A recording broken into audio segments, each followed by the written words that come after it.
Hello, I'm Jane Key, Dietitian and Chef with Kettering Health. Today we're going to talk about how to make a recipe healthier, or recipe rehab. So all of us have favorite foods and maybe some favorite recipes, but with a little tweaking, I'm hopeful that we can give you some ideas of how to lighten up the recipe and make it a little bit healthier for your body.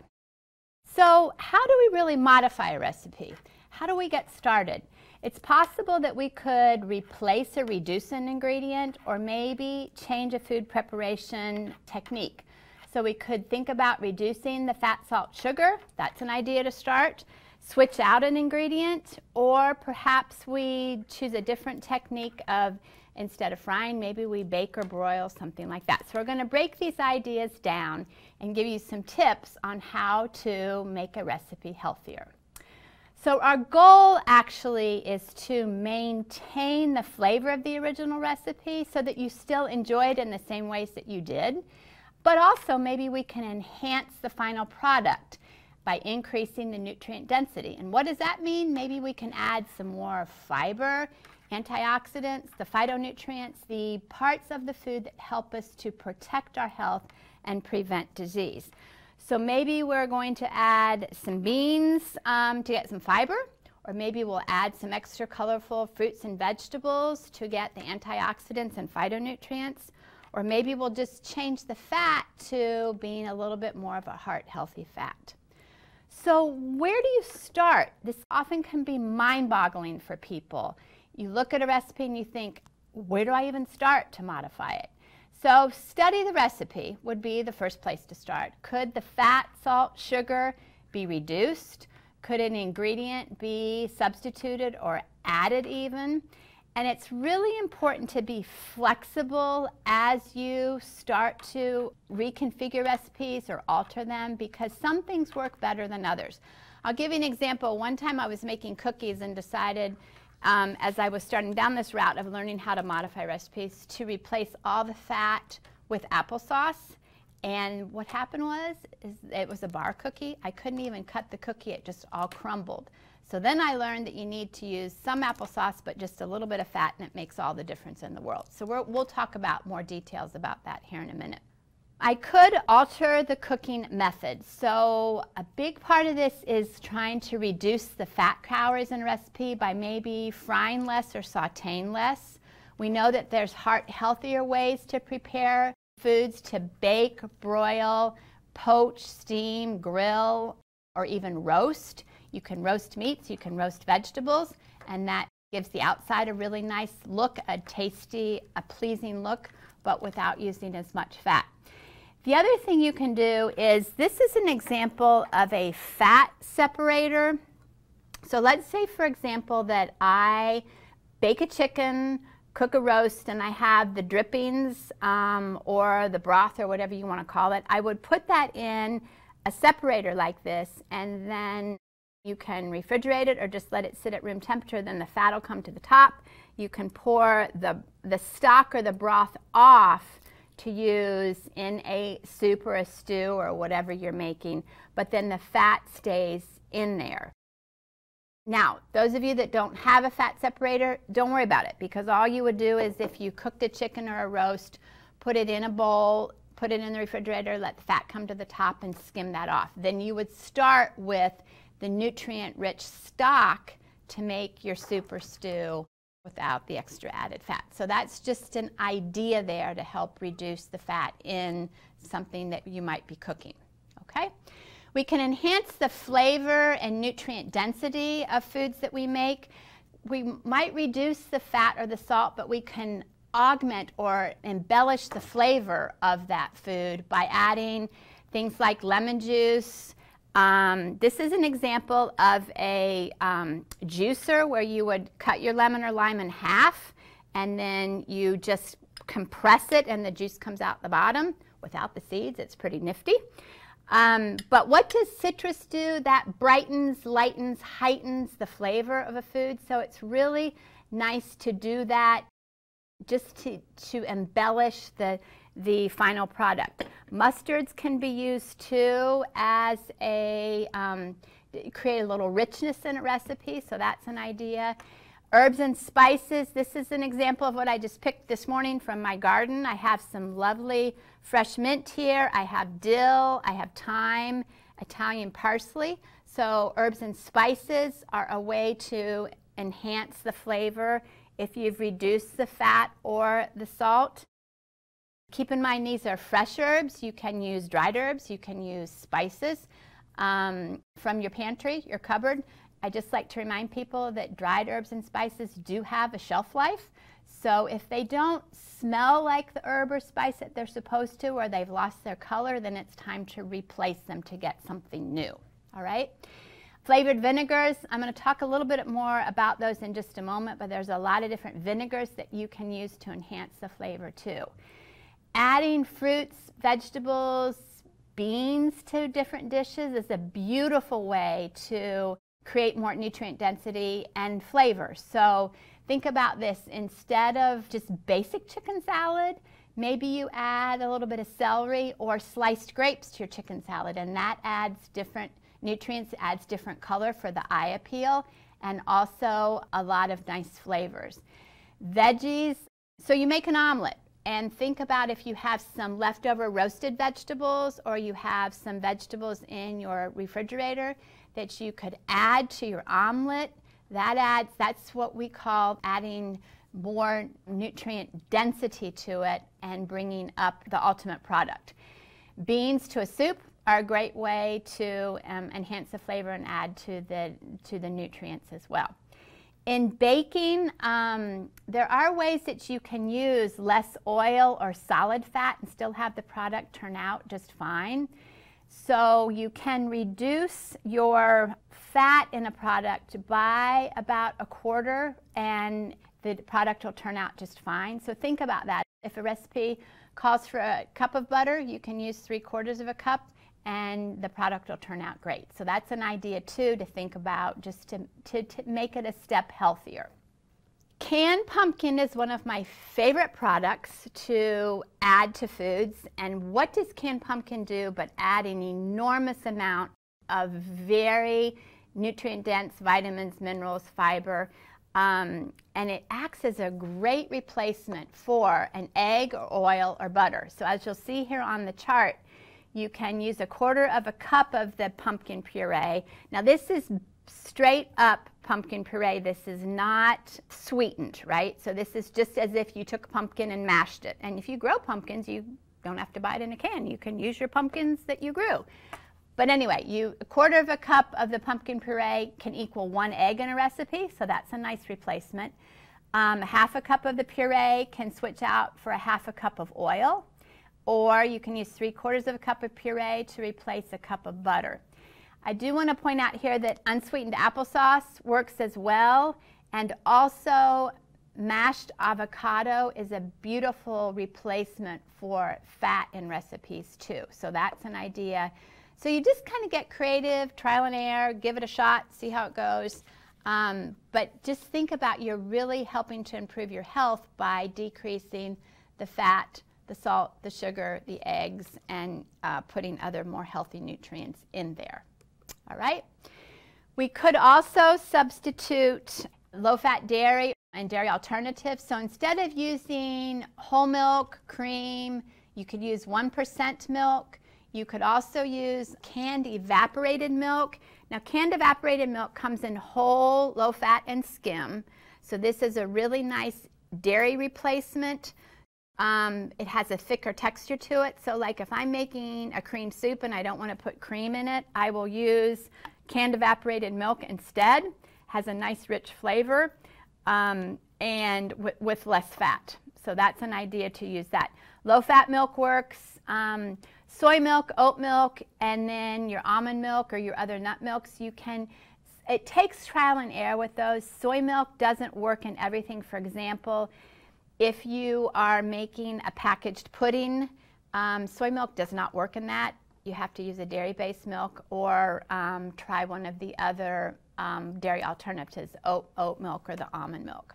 All right? Try to use low-fat versions of cream cheese. Cream cheese comes in 1/3 less fat and non-fat cream cheese. I highly recommend you go to the lower fat version, the 1/3 less fat.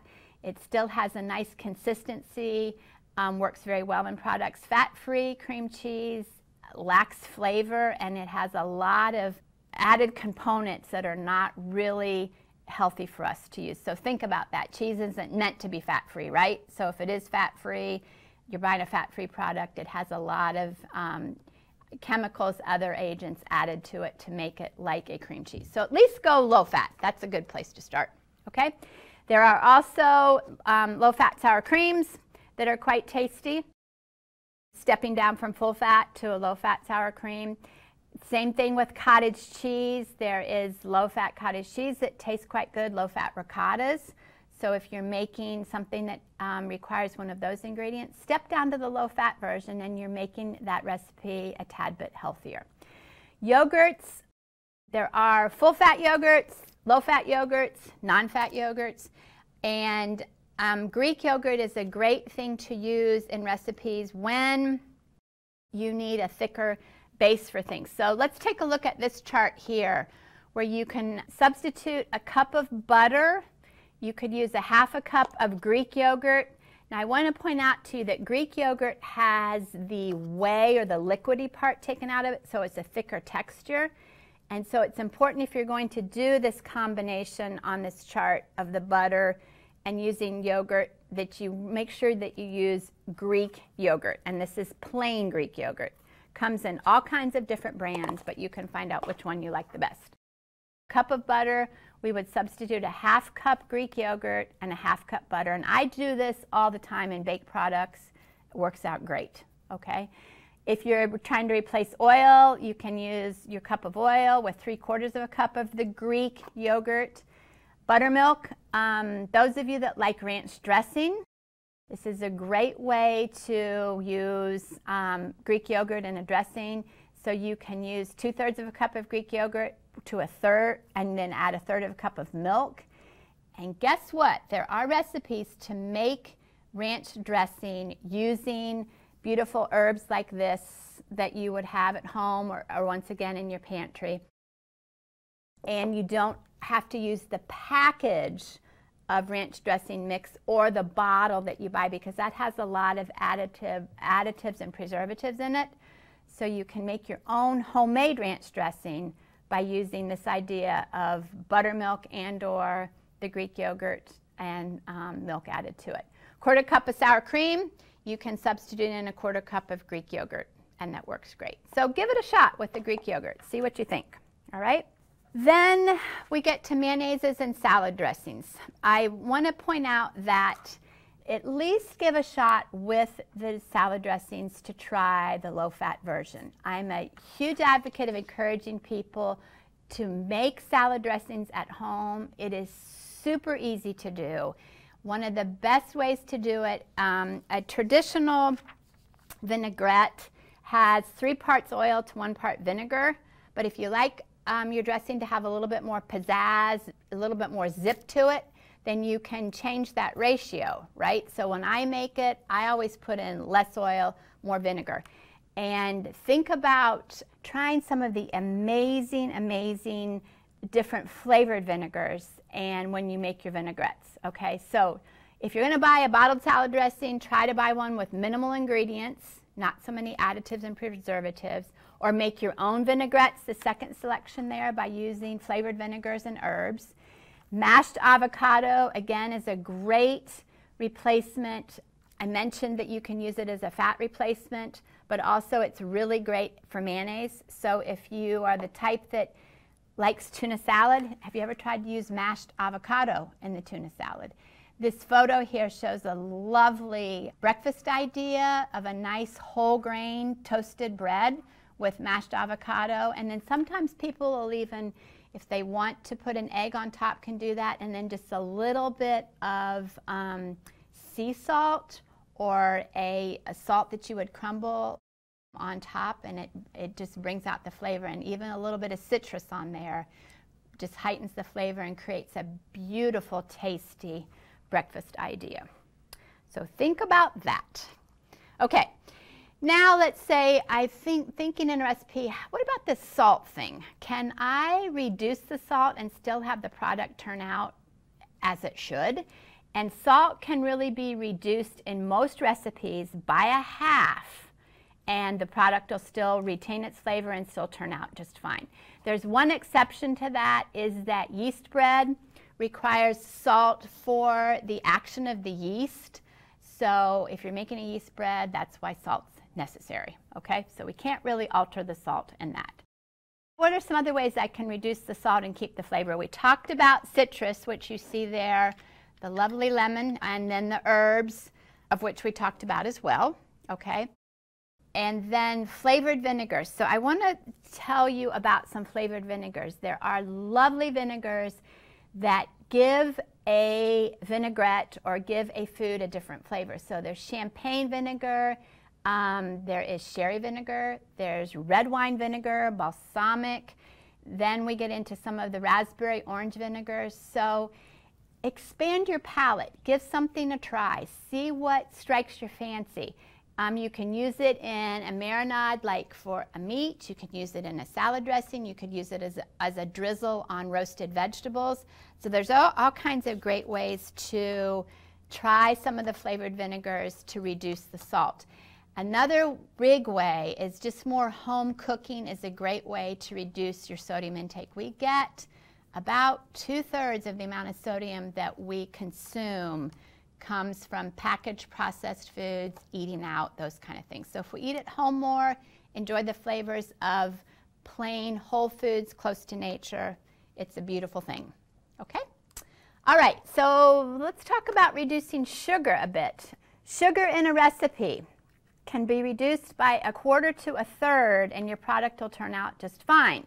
So if my recipe calls for a cup of sugar, I can automatically cut down to 3/4 cup, and whatever I'm making, the product will turn out great, okay? The other things that you can do is add some spices. Cinnamon is a way to add the sense of sweetness but with less sugar. So cinnamon's an idea, vanilla extract, almond extract. I am a huge advocate of grating nutmeg. This is actually the seed, a nutmeg, and this is a nutmeg grinder, the old-fashioned type. There's a lot fancier ones, but anyway, this works. A microplane will work. If you have a microplane zester, you can do, just take, actually here is partially one I've already used, and you just grate your nutmeg into the food. That helps to reduce the sugar, add really nice flavor. So if you've never used dried nutmeg, not already ground, it's a great way to create that feeling of sweetness. Sometimes people will ask, well, what about if I want to bake with sugar substitute? I'm just going to encourage you to follow the manufacturer's recommendations when you're using sugar substitutes. Each of them are a bit different as you cook or bake, and some of them cannot be heated, some of them can, and there's different percentages of how, if a recipe calls for a cup of sugar and you're going to use your sugar substitute, how much to use. So just follow what is on the bag. But overall, for good health, we're trying to reduce the total amount of sugar we consume and not necessarily consume an enormous amount of sugar substitute, right? So we're trying to just decrease the sweet totally and appreciate the natural sweetness of, seasonally ripened fruits and that kind of thing, okay? All right, flour, just a little bit about flour. We're always working to experiment to reduce white enriched flour. So white flour is enriched, but it has been highly processed, all right, meaning that the fiber, the healthy nutrients have been taken out of it. So across the board, just for good health, we're always trying to work on reducing the sugar that we use, reducing the white flour that we use, all right? And then thinking about how do we replace that with whole wheat flour. So if you're going to start to try to use whole wheat flour, which I highly encourage you to do, start out by doing half and half. So if a recipe calls for a cup of enriched wheat flour, start out by going half whole wheat, half white flour. See how that works for you. See how the product turns out, all right? Whole wheat flour has a tendency to be more dense, so your baked product is obviously going to be a little heavier, a little dense, and so that's why I always encourage people to go half and half, then investigate more recipes that use just whole wheat flour. All right? There's two other alternatives. There is a white whole wheat flour that you can purchase that actually is the whole wheat. So it has the outer part, it has the endosperm, and it has the germ. So it is whole wheat, but it just is a different kind of wheat that is grown, and it's a white whole wheat flour. It's lighter in color, lighter in density, so it actually works very well in baking products. The other thing that I have tried is whole wheat pastry flour. Works very nice in baked products, pastry flour being a little bit lighter of a density. So step yourself, you know how we talk about baby steps, from white enriched flour, use some whole wheat, then maybe you investigate white whole wheat flour, and then maybe whole wheat pastry flour. So those are some ideas to lighten up and provide more nutrients in your baked products. Okay, miscellaneous things. When we're using eggs, think about, you can use 2 egg whites in the place of an egg, or you can use egg substitute if that, you know, pleases you. The only thing I like people to know about egg substitute is it is nothing but egg whites that have been colored and have some additives added to it. So you really can accomplish the same thing by just using egg whites of your own and not buying egg substitute. Sometimes people will try to bake like breakfast casserole using egg substitute, and they wonder why it's a little wet and kind of wimpy. That's because you need to add some extra egg whites to that egg substitute to provide more body, give it a little bit more oomph. So think about that. So maybe a combination of egg substitutes with the egg whites is a better way to do it, because it'll be more like eating real eggs. Okay? Chocolate chips, just maybe use less of them. Maybe put in some dried fruit, maybe a few nuts to add some more nutrient density, but we can always cut back a tad bit on the chocolate chips and still get the same flavor, right? The other item that is not on here that I just wanted to bring up is the use of canned soups. I think all of us historically have recipes that use canned soups, and what do we really do about that? Because we know they're high in fat, we know that there's a lot of additives and preservatives. So how do we alter that? There is some canned soups that are reduced fat and reduced sodium, which you could do that option, but I also want you to realize that it's rather simple to make a simple white sauce using a little bit of butter or margarine along with a flour, and then you would use a low-fat milk, or you could use the canned evaporated milk.